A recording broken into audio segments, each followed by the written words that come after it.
Can we get a big round of applause for our dinosaur today? Yeah, there we go. Thank you very much for coming and welcome to the Fossil of the Day Award show here at COP30 in Belém, Brazil. For those of you who do not know, the Fossil of the Day Award is given out each and every day at COP to the country or country that is the best at being the worst, that does the most to do the least, and who tries in every plenary hall, side event, formal, informal, and informal, formal, to make sure we do not reach a fair, fast, feminist, funded, and forever climate agreement. Can we get a boo for all the fossils out there? The Fossil of the Day Award is given out by the Climate Action Network International, a network of more than 2,000 climate justice groups from around the world, fighting day and night, and at COP, even more than that, for climate justice. Can we get an applause for Climate Action Network International? But before we begin tonight's show, won't you please join us in singing the Fossil of the Day anthem, a song which dates back to time immemorial, which was sang to us as we were rocked to sleep by our mothers, preparing us to one day come to this giant ecosystem that we're stuck in called COP. Are you ready to sing? Yes! Now the words are quite easy if you don't know. Fossil of the day, who is bad, who is worse? Fossil of the day, all the blame, all the shame. Fossil of the day. You got it? You feeling ready? Alright, this is the only time you can sing in COP all day, so you gotta really let it out. Maestro, if you please. Fossil of the day, who is bad, who is worse? Fossil of the day, all the blame, all the shame. Fossil of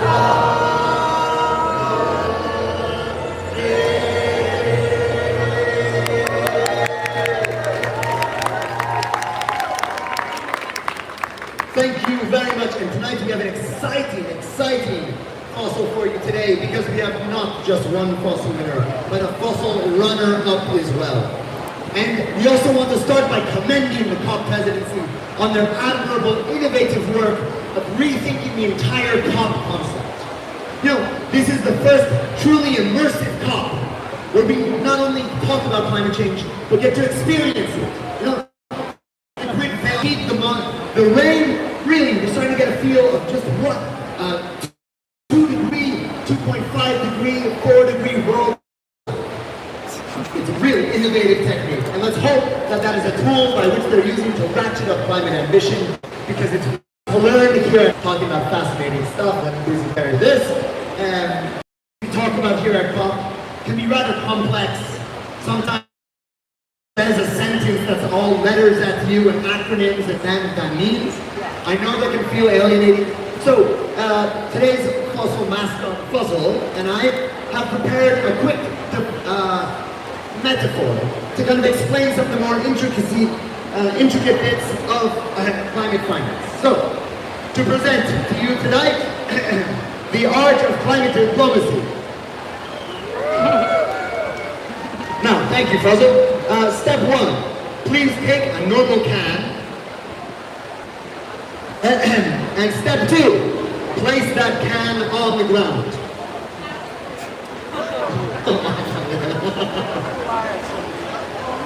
Yeah, okay. Close, that was close. Good.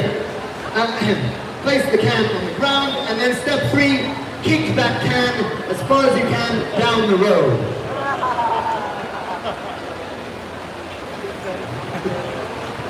Yay! This has been a clear diagram about international climate diplomacy. That is one of the main tactics being used by today's, not Fossil of the Day winner, but today's Fossil of the Day Dishonourable Mention, whose envelope I think is blown away. Oh yeah, okay, that's right, because today we have a Dishonourable Mention here at Fossil of the Day Award. And tonight's Dishonourable Mention goes to, drum roll please, goes to the EU.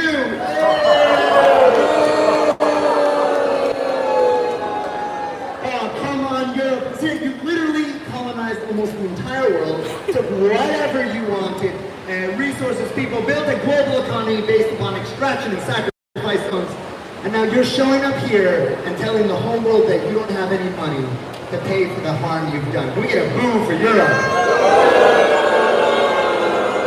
That's right, the EU earns a dishonourable mention here today for its tireless efforts to avoid talking about public finance provisions, proving once again that when the Global South asks for public, predictable support, EU capitals reach for the snooze button.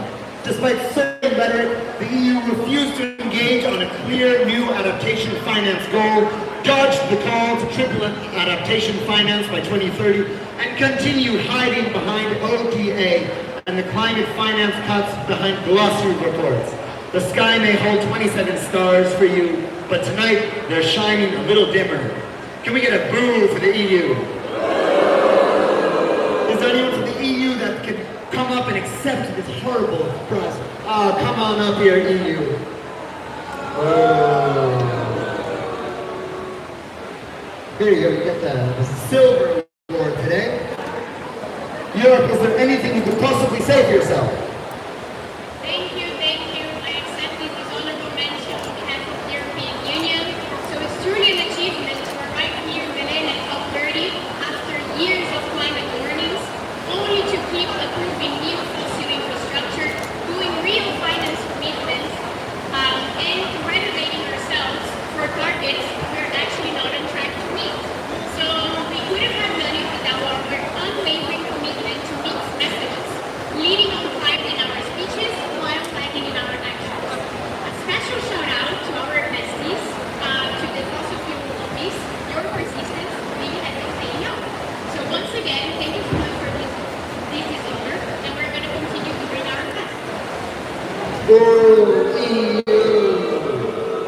We're going to keep our eye on you because there's a lot of things you've been doing that have been annoying a lot of people out there. And our fossil presentation does not end here because we still have today's fossil of the day winner.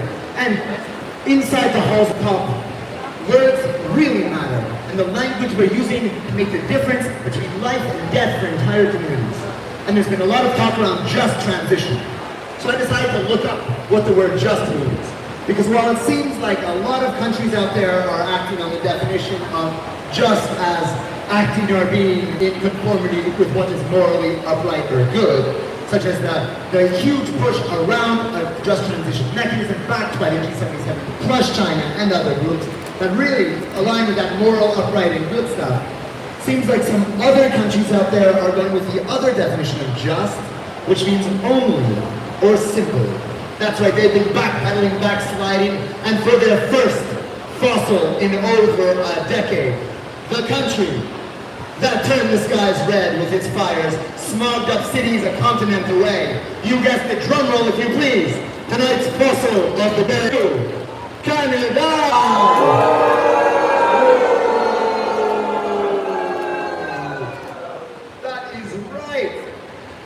Today, with a heavy heart, we award the fossil of the day to Canada.